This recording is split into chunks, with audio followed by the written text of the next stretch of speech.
Selamat sore, saudara-saudara semua. Good evening, everyone, and I'm in Jayapura in Papua. This is the restaurant. It's near to the. You can look.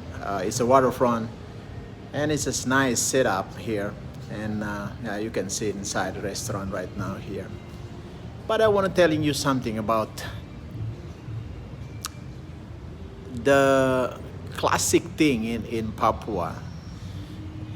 If you can hear the restaurant still play the music Christmas, even though right now it's it's a November, but they start playing the Christmas song in everywhere. Even my sister neighborhood, I'm so amazed. This tradition is been long time like that, and make us remember when we start having Christmas. You know, when we start having Christmas in Papua, it's like we start from November until December, and until January you can feel the Christmas. The people start to put the Christmas tree and do something other thing. It's amazing. They did like 3 months before the Christmas time. They start from November and December, and gonna be ending in the early February. But one thing I want to share, this city, and they have a lot of memory about when God starts something in Indonesia, in Papua. It's gospel entered in the Papua, and you know the history of when World War II and a lot of things, and most beyond that thing, it's Papua. It's very richest island in I think it's Indonesia, and it's amazing.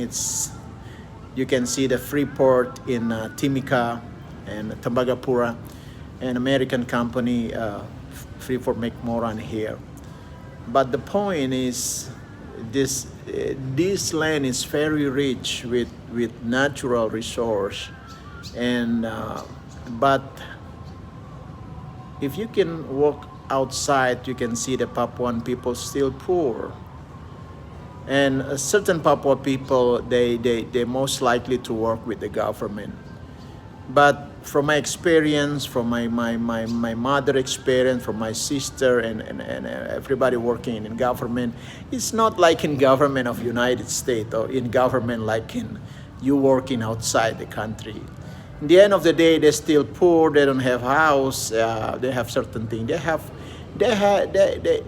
to create it to save money to make like they can have wanting to consistent their life. They have to provide something, like maybe small business or something like that. And if not, they end up being poor.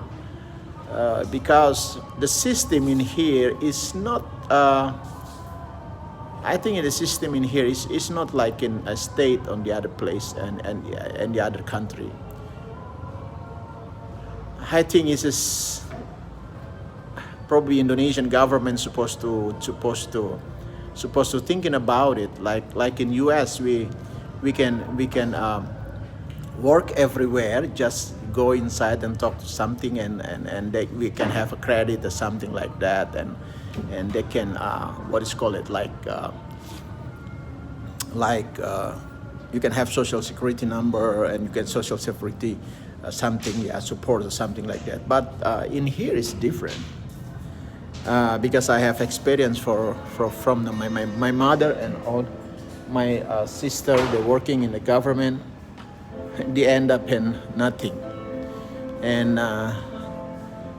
they have a challenge in difficulty in their life, because you have to do something. It's why government of Indonesia, most of the people working government in Indonesia, they corrupt. They have to take money from the bribing in the project and everything. Because if they don't do that, they cannot have money.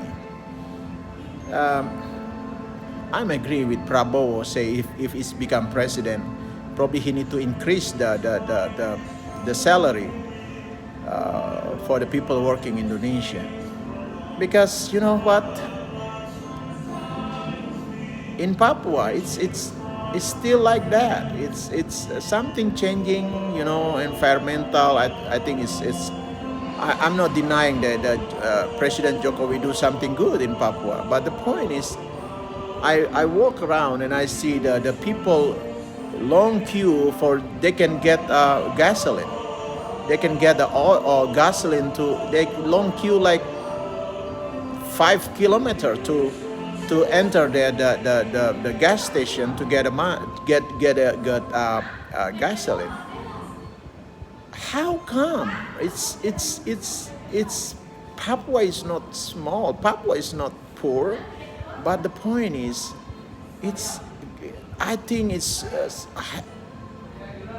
Papua is supposed to be changed. Who will help them to change? The one thing that can help them to change is a Papuan people.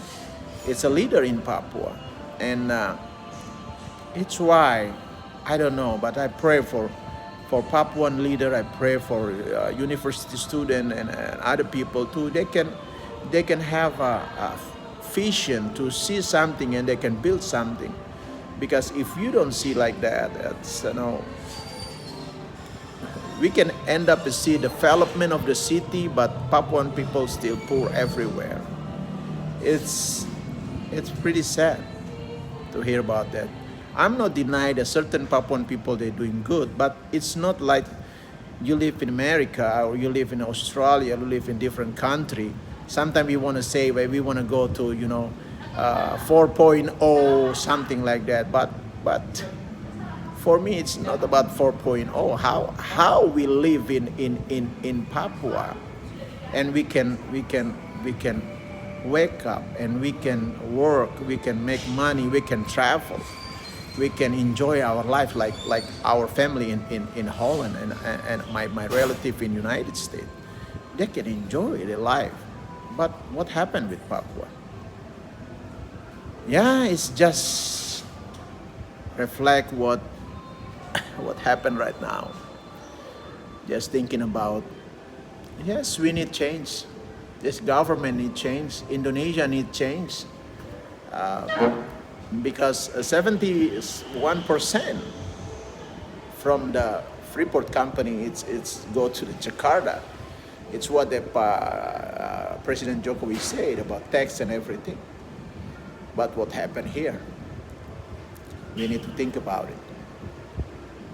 I pray for President. I pray for every minister they can have heart like God to help Papua people. Okay, I see you next time. I want to say the Christmas is near. One thing encourages us in Papua is Christmas, because we have a Jesus. It's holding us to have a hope in this nation. God bless you. Bye-bye.